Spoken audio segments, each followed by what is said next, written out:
Қайырлы күн баршаңызға, сіздермен Аяла тәттілері. Бүгін осындай дәл пиццериядағыдай болоньезе пиццасын дайындайтын боламыз. Бұл пиццаны жасау жолы өте оңай, міндетті түрде жасап көріңіздер. Ең алдымен жылы суымыздың үстіне бір ас қасық қант, бір шай қасық дрожь салып жақсылап араластырамыз. Бетін жауып 5-10 минутқа қойып қоямыз. Біздің дрожжымыз көтерілу қажет. Ұнымыздың үстіне бір шай қасық тұз және бағанағы дрожжды массамызды саламыз. Үстіне сұйық майымызды құйып, жұмсақ қамыр елеміз. Достар, барлық рецепті мен описание бөлдіріміне қалдырып кетемін.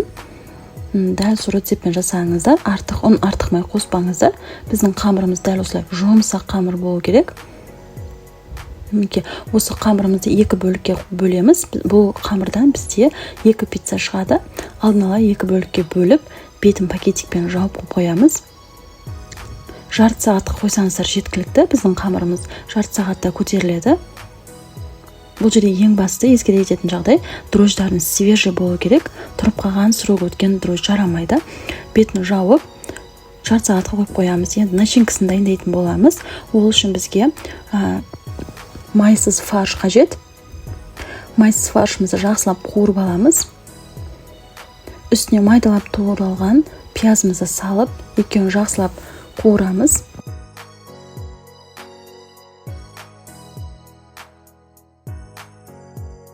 Үстіне дәмдеуіштер, қызыл бұрыш, қара бұрыш және тұз салып, жақсылап араластырамыз.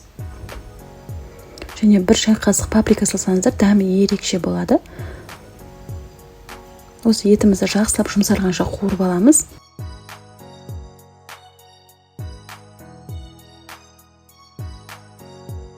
Міне достар, біздің начинкамыз дайын болды. Көтерілген қамырымызды жайып аламыз. Дәл осылай мен сияқты қолмен жайсаңыздар да болады. Өте жұмсақ, қолмен де тез жайыла береді. Немесе оқтаумен жайсаңыздар да болады. Қамырымызды жұқа етіп жайыңыздар.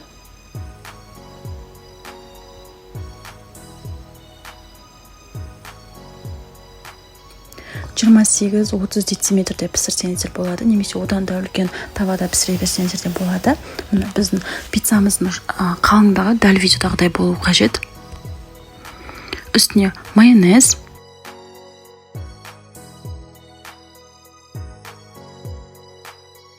кетчупын салып, соусымызды жақсылап жан-жағына жағып шығамыз.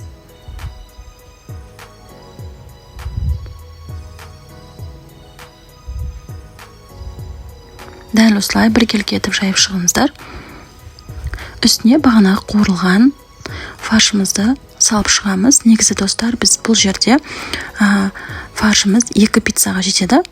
Мен дәл осылай 2 пицца жасадым. Бір келкетіп жайып шыққан екен, үстіне сырымызды бір келкетіп қоямыз. Бұл жерде мен моцарелла сырын қолдандым, яғни Эмир фирмасының моцарелла сырын қолдандым. Сіздер кома сырын да қолдансаңыздар болады. Бірақ ең бюджетный вариант бұл жерде Эмир сыры. Оның да дәмі ерекше болады. Осы пиццаны ең жоғары градуста пісіріңіздер, яғни менде ең жоғары градус 300 градус болды. 300 градуста 7-8 минут арасында пісірдім. Одан көп асырмаңыздар. Міне достар, біздің пиццамыз дайын болды. Өте жұмсақ, пиццериядағыдай пицца болды. Міндетті түрде жасап көріңіздер. Видео ұнаса, менің каналыма тіркеліп, лайк, комментарий қалдыруды ұмытпаңыздар.